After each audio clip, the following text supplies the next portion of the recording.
হে জগতবাসী, আজ আমি শামীম আলী চিশতি আপনাদের সামনে একটি আলোচনা নিয়ে আসলাম। সে আলোচনাটি হলো যে হযরত মুহাম্মদ সাল্লাল্লাহু আলাইহি ওয়াসাল্লাম শ্রেষ্ঠ নবী। তিনি যে শ্রেষ্ঠ নবী এই কথাটা আমরা শুনে আসছি ছোটকাল থেকে, এবং দেখা গেছে যে মুসলমানের মধ্যে সর্বস্তরের লোকেরাই একটা কথা বলে থাকে যে হযরত মুহাম্মদ সাল্লাল্লাহু আলাইহি সাল্লাম তিনি শ্রেষ্ঠ নবী।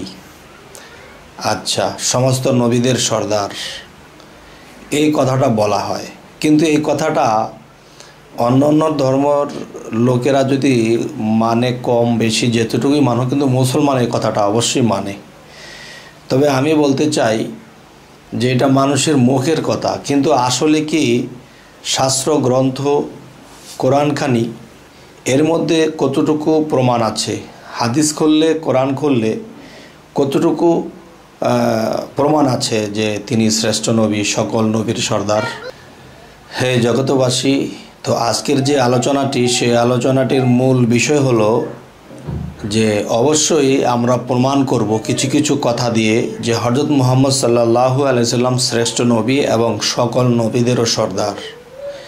সেটি হলো, যেমন কোরআনটা খুললে আমরা পাই কি যে হযরত জাকারিয়া নবীর ঘটনা এসেছে যে তিনি যখন গাছের কাছে যখন আশ্রয় চাইছিলেন, তখন কিন্তু গাছ আশ্রয় দিয়েছিল, গাছ দুই ভাগ হয়ে।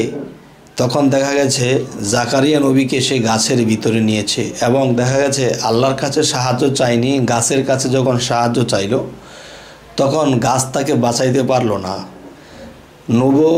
নবী এমন একটা জিনিস, নবীর কথা তো গাছপালা তরুলতা সকলেই শোনে, কিন্তু কেন যে শুনতে যাওয়ার পরেও কিন্তু গাছ জাকারিয়া নবীকে বাঁচাতে পারলেন না? কেননা তার কাপড়ের আঁচল বের হয়েছিল, তখন কাফেররা দেখে চিনে ফেলেছে, তখন গাছটাকে সহকারে ফেরে সেই নবীকে সহকারে ফেরে ফেলেছিল। তো হযরত মুহাম্মদ সাল্লাল্লাহু আলাইহি সাল্লাম এই পৃথিবীতে আসার এরকম হাজার হাজার বছর আগের ঘটনা হযরত মুহাম্মদ সাল্লাল্লাহু আলাইহি সাল্লামকে আল্লাহ আচ্ছা কেন জানাইলেন? দেখা গেছে পৃথিবীতে অনেক নবীরাও পথভ্রষ্ট হয়েছিল, অনেক পয়গম্বররাও পথভ্রষ্ট হয়েছিল। এদের কাহিনীগুলো হযরত মুহাম্মদ সাল্লাল্লাহু আলাইহি সাল্লামকে তুলে ধরেছেন জিবরাইলের মাধ্যমে। আল্লাহ কেন তুলে ধরলেন? এবং আমরাও কিন্তু কোরআন খুললে অনেকগুলো নবীর কাহিনী আছে। আচ্ছা, তাহলে এই জিনিসগুলো আমরা কেন পাই যে হযরত মুহাম্মদ সাল্লাল্লাহু আলাইহি সাল্লামকে পিছনের অনেক নবীদের কাহিনী শুনিয়েছিলেন আল্লাহ? এর মূল ঘটনা আমি যাহা বুঝি আমি সেটা বলবো, আর আপনারা যেটা বোঝেন সেটা আপনারা আমাকে কমেন্ট করতে পারেন যে আপনার বোঝাটা সঠিক বা সঠিক না।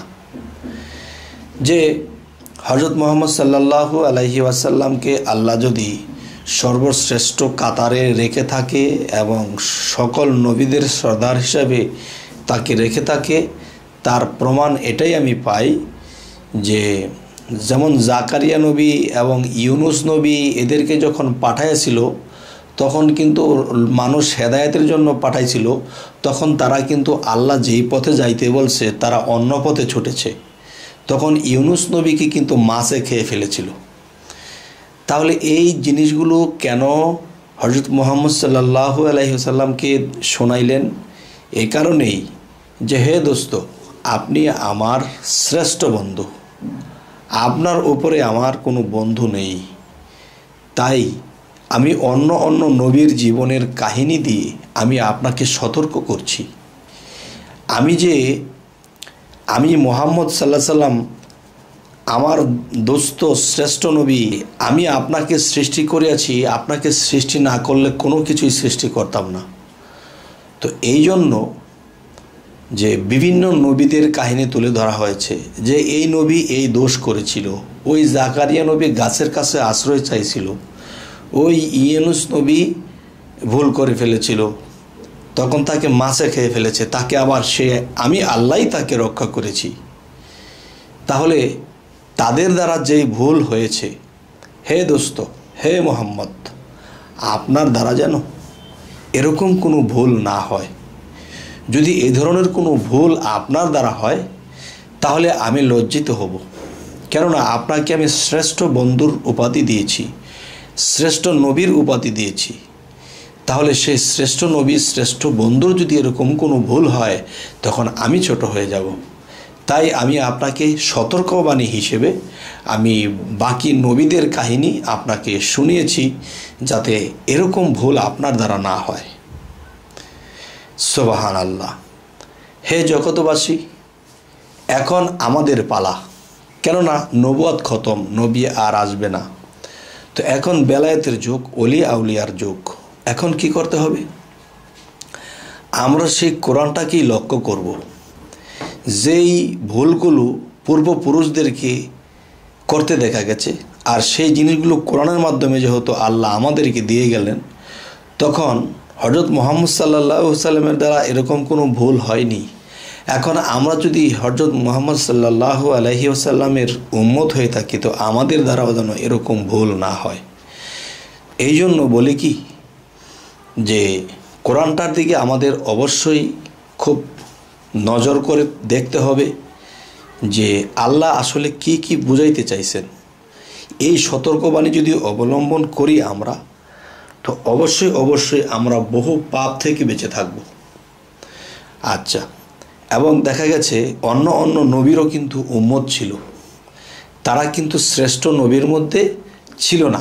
শ্রেষ্ঠ নবীর মধ্যে মাত্র 4 জন, এর মধ্যে 4 জনের মধ্যে সর্বশ্রেষ্ঠ হযরত মুহাম্মদ সাল্লাল্লাহু আলাইহি ওয়াসাল্লাম। তাহলে তিনি যদি আমাদের শ্রেষ্ঠ নবী হয়ে থাকে, তাহলে শ্রেষ্ঠ নবীর উম্মতও কিন্তু শ্রেষ্ঠ। এই জন্য আপনাদের সামনে বলতেছি স্পষ্ট যে আপনাদের এই কথাগুলো শুনতে যদিও লাগে কষ্ট, তবু আপনারা শুনেন এবং বুঝে আমরা এমনভাবে চলব, অবশ্যই শ্রেষ্ঠ নবীর উম্মত হিসেবে আমরা যেন সে শ্রেষ্ঠের কাতারে থাকতে পারি এবং আমাদের দ্বারা এরকম ভুল না হয়। তাহলে কি হবে? আমরা একদিন আল্লাহর কাছে বলতে পারবো, বা আল্লাহ আমাদেরকে বলতে পারবে, হ্যাঁ তোমরা তোমাদেরকে যেরকম শ্রেষ্ঠ নবীর উম্মত বানিয়ে পাঠিয়েছি, তোমরা ঠিক শ্রেষ্ঠ নবীর উম্মত শ্রেষ্ঠ হয়ে এসেছ। তখনই আমাদের জীবন ধন্য হয়ে যাবে। হে জগতবাসী, আমার এই আলোচনাগুলো কি আপনাদের ভালো লাগলো কি না ভালো লাগলো না অবশ্যই জানাবেন।